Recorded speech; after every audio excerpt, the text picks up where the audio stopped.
It's always fun to see this place through new people's eyes, because when they first show up on the site, it's kind of like a kid in a candy store. They're amazed. They're like, oh my God, the gardens are beautiful, and look at those orchards, and there's solar hot water panels and solar electric panels and micro hydro systems and rainwater harvesting, and the food is so great, and they live here in an intentional community, and they've got chickens and chicken tractors and goats. It's like a plethora of a permacultural paradise. You can see their brains just popping because of all this information and connections being made that have never been made before. And it's really fun to have that initial experience and then be able to teach people about how they can do that in their own life, on their own farm, in their urban house, or in their rural landscape. Then let's just introduce you to this concept, so that you can see how it might fit together for your overall purposes, depending on where you are and what you're doing. It's also a challenge for Kendall and Brock is the fact that they have to synthesize these topics that blow people's minds and keeping it lighthearted and giving people answers. They're like, well, here's the problem, but you know what's even cooler than the problem is like the solution.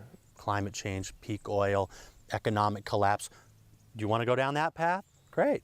Or would you like to go down a path that responds appropriately to those situations? So it's not just a gardening technique. It's not one method of deriving your energy. It's a whole system of looking at how can we live most lightly on this land and place all the elements that we're working with into relationships so that they are most beneficial to each other.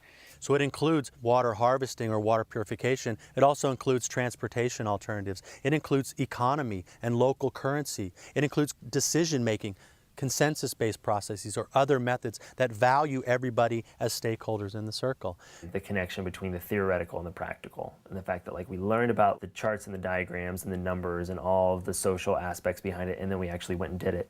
All of the hands-on experience stuff is really awesome because I'm very much a tactile, kind of kinesthetic learner. So when I'm out there, it helps me to really get that information and get that knowledge like in my hands and my muscles. We have a number of natural building projects that have been built by students.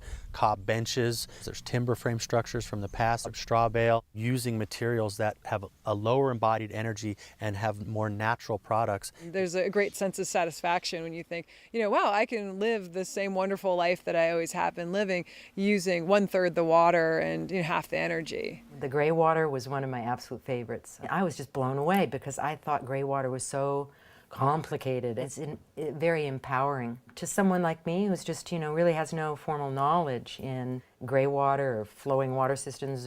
I felt I could go home 5 minutes after that course was over and install a gray water system in my house. So I can honestly say, if you're looking to participate in the solutions of the future, to meet some of the most amazing people ever meet, the 2-week permaculture course at Occidental Arts Ecology Center will certainly be one of those experiences. Now I have that broader framework of ethics and principles to start to fit a lot of these things together into a holistic system that makes sense for me. And it doesn't matter if you don't own property or you live in the city or you're not interested in gardening. Everybody should take this course. They take 2 weeks to go on vacation and go sit on a beach in Hawaii.